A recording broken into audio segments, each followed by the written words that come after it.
camera test here. Check it out with the old 3-chip 3CCD bad mother effer there. It's 1:45 a.m. Friday, May 21st, 2021. May 21st, 2021. It's supposed to be a nice day. The Google building. I mean, to be honest, it never really looks like anything that goes on there. It's like a lot of times their flags are at half staff. I'm not really sure why. Like when I was here, a couple months ago, the flags were at half staff on the Google building. Maybe because of coronavirus, I don't know. But I Googled it, and I didn't see any. There wasn't any kind of national declaration about that, so that seemed to be their own personal choice. Yeah, this morning I wasn't necessarily hungover. Well, I was. The room was kind of spinning. I did have that kind of like bitches brew, witch's cauldron, nasty kind of like vortex happening in my stomach. That kind of like whirlpool feeling of like, oh boy. And the room was spinning, and I'm listening to this. I've got this record. It's Atlantic Records, which they play a lot of them on Theme Time. Some of them produced by Ahmet Ertegun and Jerry Wexler, I think. And these records are just all classics. It's funny because we had the second in the series in Columbus, so I was listening to that, and that's got, of course, Shake, Rattle, and Roll, and Tweedledee, and a lot of the all-time hits. And this one is the previous in the series, so it's got some of the earlier songs. So it's got the song Heavenly Father, incredible song. Goodnight Irene's on it. Lead Belly, for crying out loud. And then my personal favorite, well, the last one's really great. What's the last one? One Mint Julep, incredible. And then my personal favorite, Wheel of Fortune. And the hook of the song is it goes spinning, spinning, spinning. I can't think of winning, or what, something like that. And so I was hungover in bed this morning, and this song is going through my head, and I'm up at 6 a.m. and I'm like kind of like having this adrenaline rush and just like that kind of hangover, like. I don't know. It's like I kind of felt like I needed to puke. There was no way I felt like I could sleep because I was just like so like heartburn and this song is going through my head, spinning, spinning, spinning, and the room kind of feels like it's spinning. I almost feel like a teenager or something, like who drank too much, or like I don't know. I'm drinking again. I feel like I'm sort of partying like I did when I was like 22, 23, 24, 25.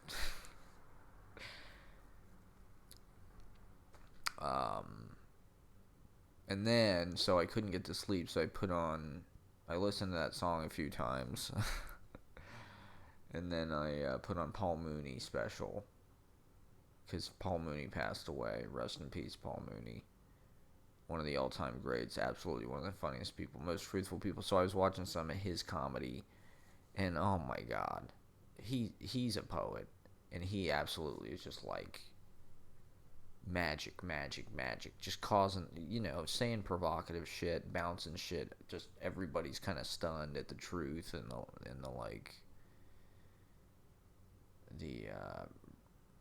he said it. But he's totally got an insight and an inside track kind of worldview. He's absolutely essential to listen to. He's a massive truth teller, Paul Mooney. He was one of my favorite people on Twitter, honestly. Paul Mooney, he tweeted a lot during the Chauvin trial. He was watching it every day, and he tweeted almost like play-by-play about it. He really cared about that. and that was important, you know. He was always on Twitter with truth, you know, talking about, you know, white people and all the bullshit and, you know, what it's like to be black, and just like he did his whole career, you know. He wrote for Sanford and Son, and he wrote the freaking skit on Saturday Night Live with Chevy Chase and Richard Pryor, the job interview skit, which is one of the all-time greatest skits, absolutely no doubt about it. You know, that might be, to be honest, that might be the most important, like, skit probably Saturday Night Live ever did, in a way. Like, it was actually kind of a relevant political, and it's Richard Pryor, and it's, you know, it's really perfectly written. You know, just the economy of the scene, and like, and it's Paul Mooney. There you go. What else do you need to know? He's one of the all-time greats, no fucking doubt about it. One of the all-time legend, you know, genius voices. It was, I mean, it was so great. He always had his own point of view, you know. It was definitely like, sometimes there was some he was talking about Michael Jackson, how he thought Michael Jackson was framed and shit. He didn't do that. He did not have sex with those boys. Michael. It's like, alright. But he's always, I mean, to be honest, he was maybe my favorite comedian to listen to be honest. He was one of the few voices that I absolutely, like, did he have a Netflix special? How was there not a fucking Netflix Paul Mooney? Maybe there was, I don't know. But I think Marin, I don't think there was a what the fuck with Paul Mooney. Like, that's pretty fucked up.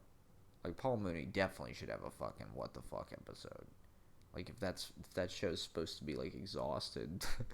He had Obama on, he didn't have fucking Paul Mooney, like,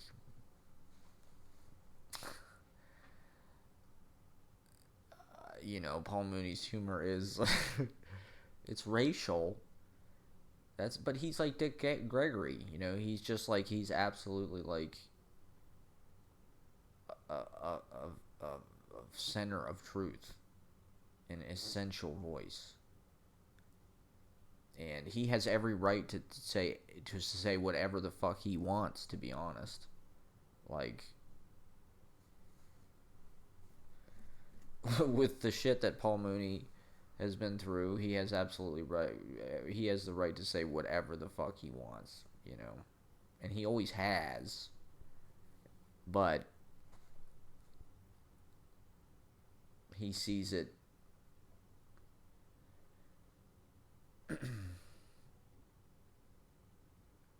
you know, from a different point of view, and like,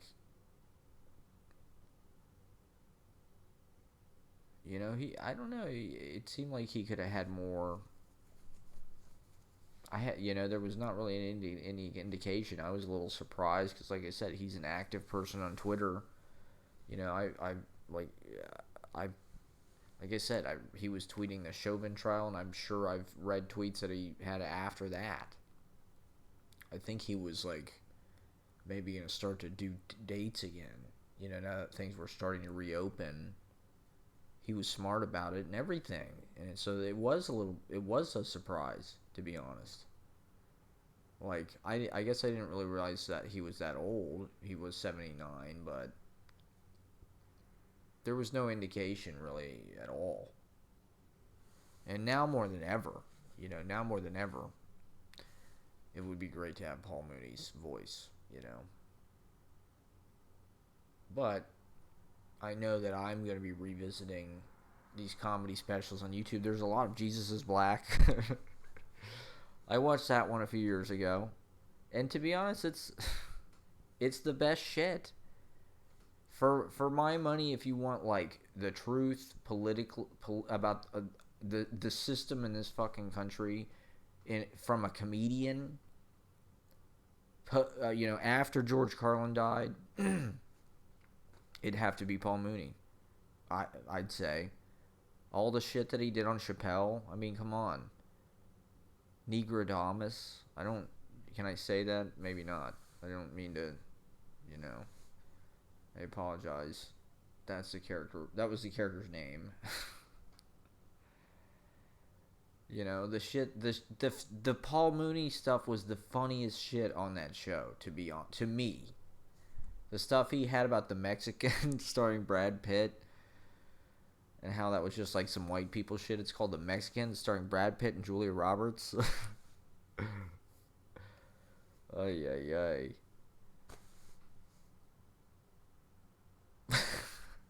I won't do the actual joke because it's got some, incendiary language. But you can imagine the illogical extremes you could take that to.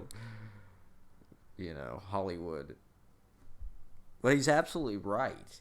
He's just right about everything, And especially in this country, the political situation, the incarceration system, the cops, things that are really at the heart of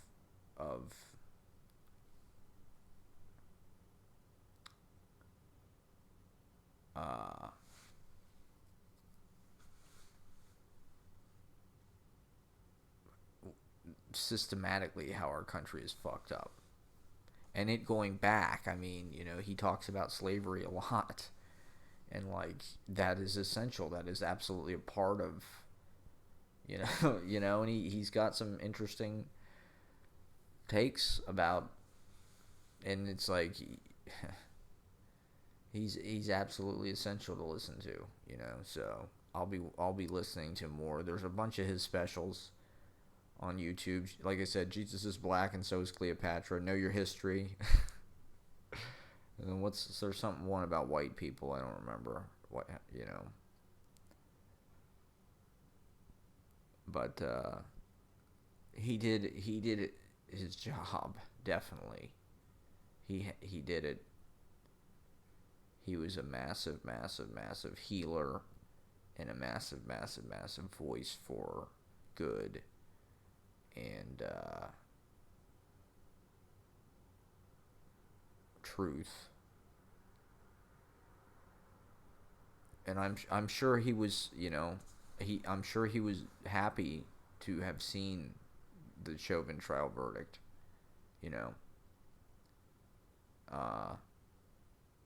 and also a post-Trump era as well. Not that necessarily that was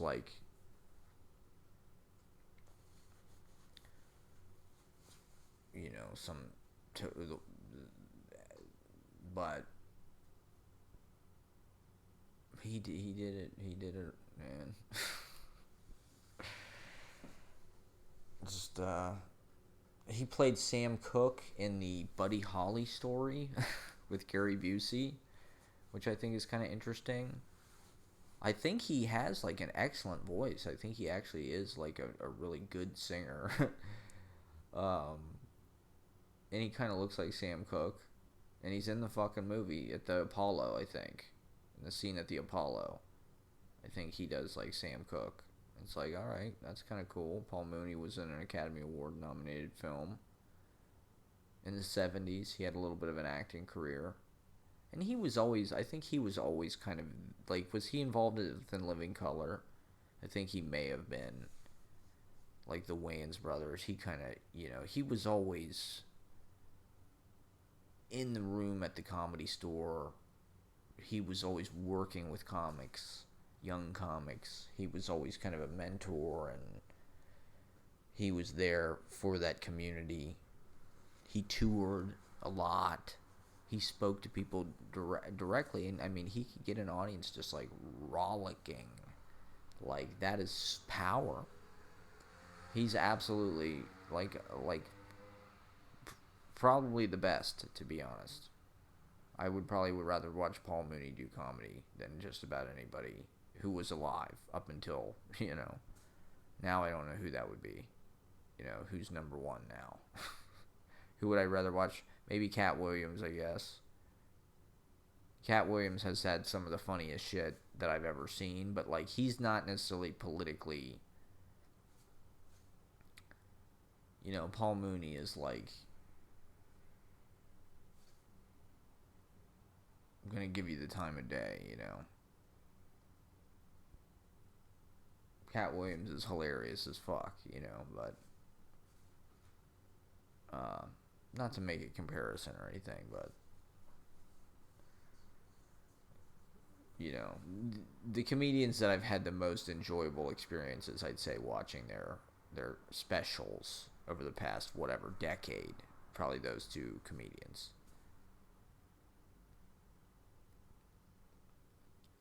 They're just like they're funny as fuck. But I think Paul Mooney has, like I said, truth and kind of political insight that nobody else provides almost, to be honest.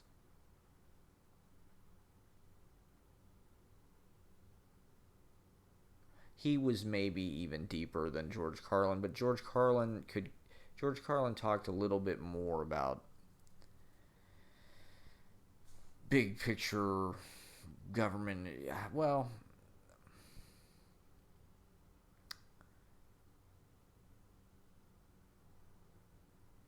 he was kind of systematic about how he built his material. There was like a sort of a craftsmanship and a rehearsal and a building these specials, and his physicality is also like super important, and the kind of goofiness of that, the voices and shit he does. In addition to the, you know, George Carlin has got like a definite message. You know, every time he's got this thing he wants to talk about, and he manages to get it down to like his emphatic kind of very like he hones that shit. He really every syllable in a fucking George Carlin show is considered and perfectly rehearsed and syncopated. And I'm not sure Paul Mooney I think definitely has like bits types of things, but it, you know, he's a little bit more of a just kind of being provocative and just saying shit that you just go, oh my god. There's a little bit of a, not necessarily that spontaneity, like it's not improvised, of course, but like it's not, you know, Carlin stuff is almost like so freaking by rote because he rehearses it and he's got it so specifically down, and that's art, you know. But Paul Mooney's art, you know, of course too. But there's more of a sense that maybe he's just like talking to you, and he's artistic about it. Like he's got, you know, his style, definitely. And like I said, his truth a lot of times it might go deeper. I don't know. So, Paul Mooney, I want a I want a Paul Mooney Charles Grodin joint tribute, like airbrushed T-shirt. You know, like there was like I forget who it was, but there was some celebrity that died when Ruth Bader Ginsburg died. It wasn't DMX, but it was somebody that was like kind of weird. You know, was it Chadwick Boseman? There was like Wakanda RBG tributes, right? There was like Black Panther RBG tributes because they died kind of at the same time. And I want a a Charles Grodin, Paul Mooney joint tribute meme visual. If somebody on the internet can rig that up, because they died one day, you know, back to back days, the 18th and 19th. Giants, comedy giants, absolutely. Paul Mooney, just a really important voice, to be honest. One of the strongest, most important voices there was. You know, he spoke completely from his own authenticity in his own position. He wasn't affiliated. He wasn't a sellout. he did it his way, you know, and he went to people, you know. It wasn't just like showbiz bullshit. You know, some of his stuff. I have to watch more. But I did want to pay tribute. We love Paul Mooney.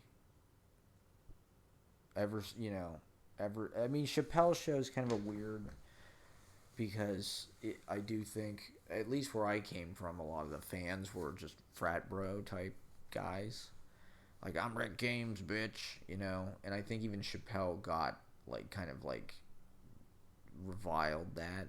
You know, he was kind of like, what have I wrought? Like, all these white frat boys are, like, yelling, I'm Rick James, bitch. It's, like, super misogynistic feel to it. And, you know, super kind of, like, I don't know, is that white people are laughing at Rick James because he's, you know, so wild and, like, so misogynistic and coked out. Cocaine is a hell of a drug. And,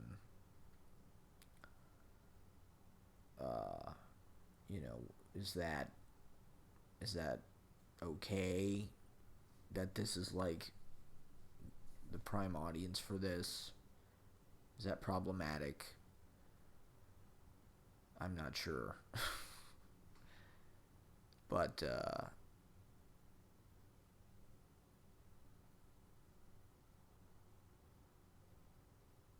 I don't know. I don't think Paul Mooney didn't really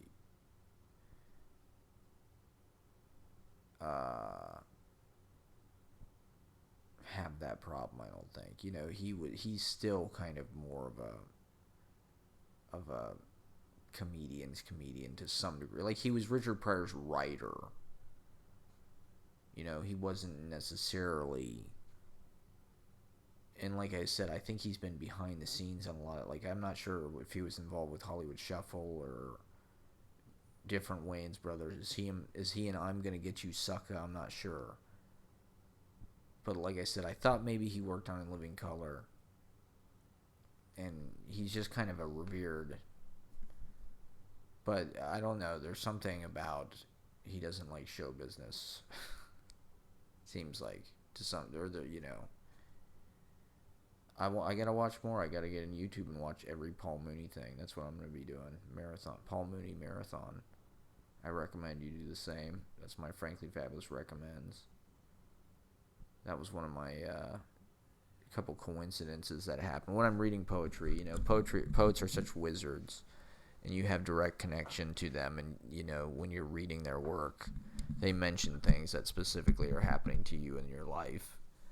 And so, God, what was it? Fuck.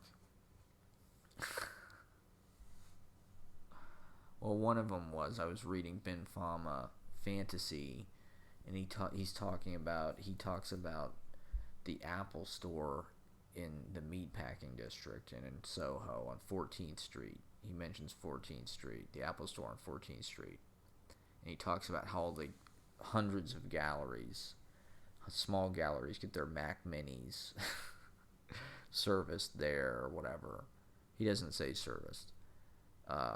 Mac Minis, which they use to loop, you know, whatever their visuals. So I thought that was, you know, I picked this book off the shelf because that post-conceptual poetry book by Felix Bernstein really talks about Ben Fama a lot. So I wanted to kind of revisit that. And, you know, I've had that book for a few years and I've read it before. And, you know, it always seemed a little bit like a lot of East Coast literature stuff, just Bret Easton Ellis. It's just celebration of, like,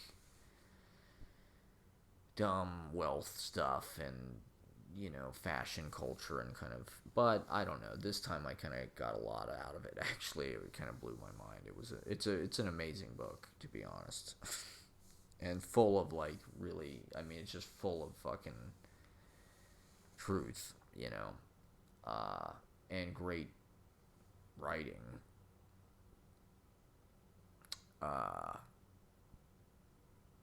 But, you know, that's where I do my live streaming at the Apple Store on 14th Street.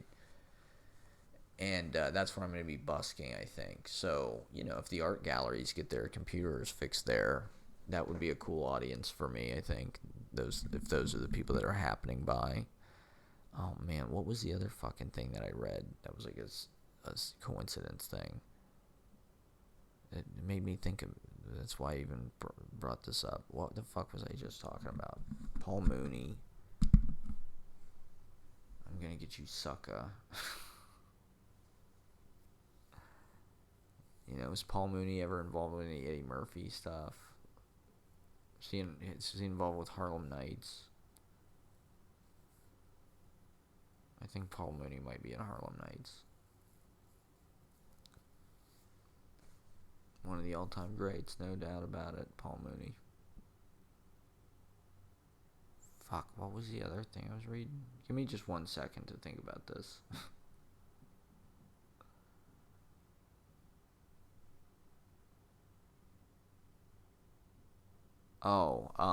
Yeah, this is what it was. I was reading, because I pulled my sacred copy of United Artists magazine, which I got in San Francisco for $20.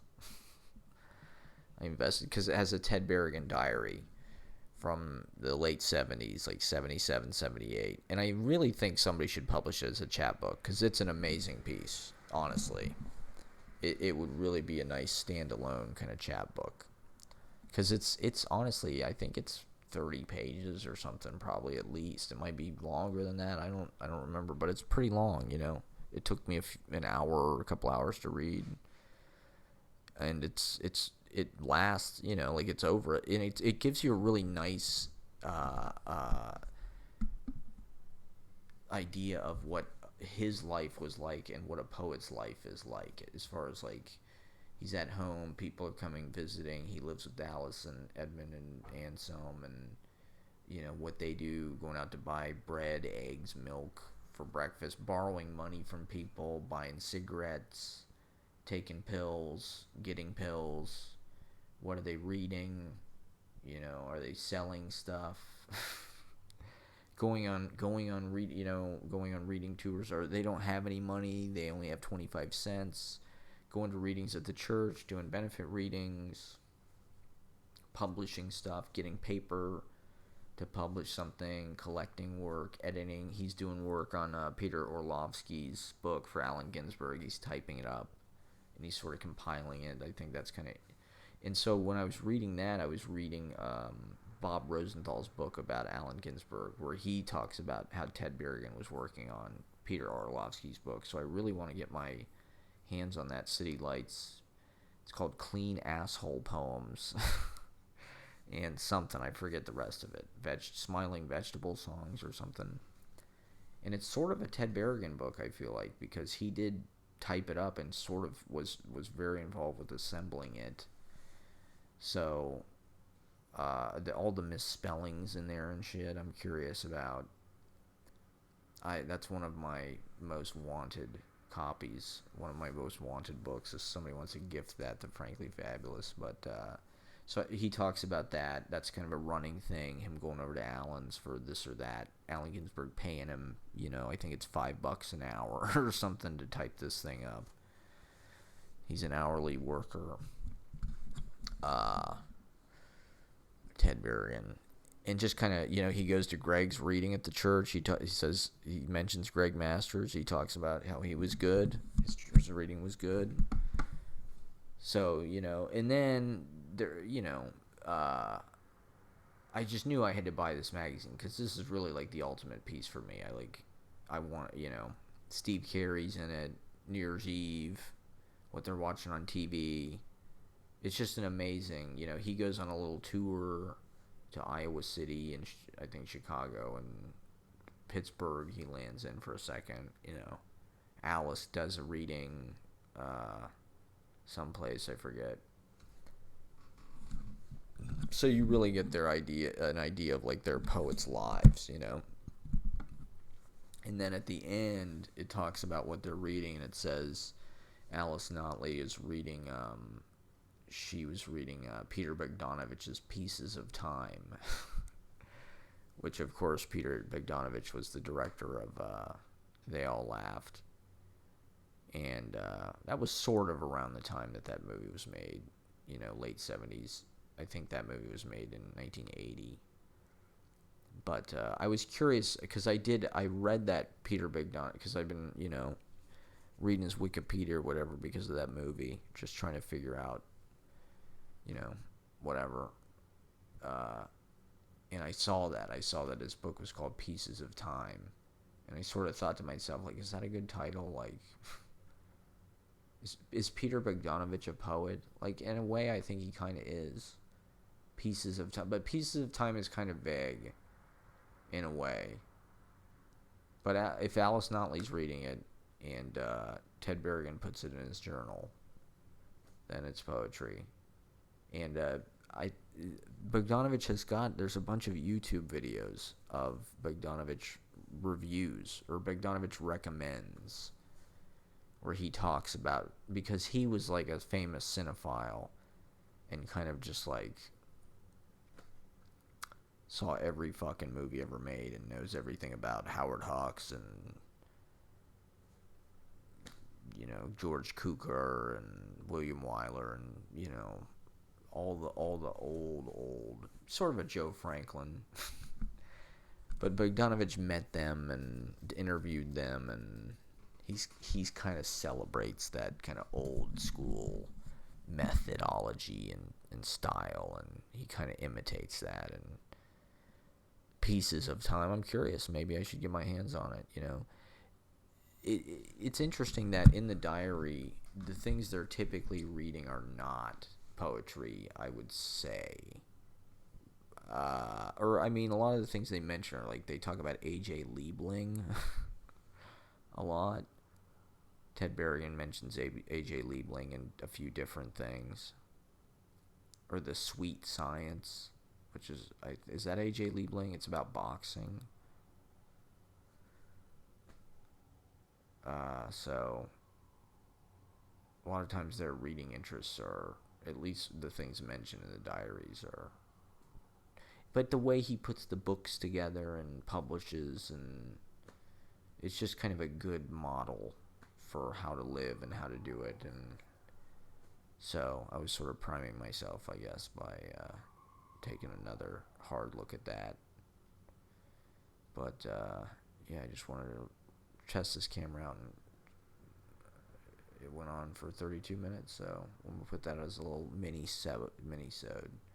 2:18 in the AM. An ambulance. It's nighttime in the big city. An ambulance whirls its sirens as it runs a red light.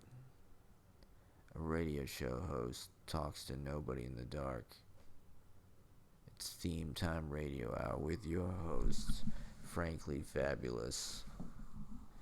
You've been watching Theme Time Radio Hour. This has been Pierre Mancini speaking.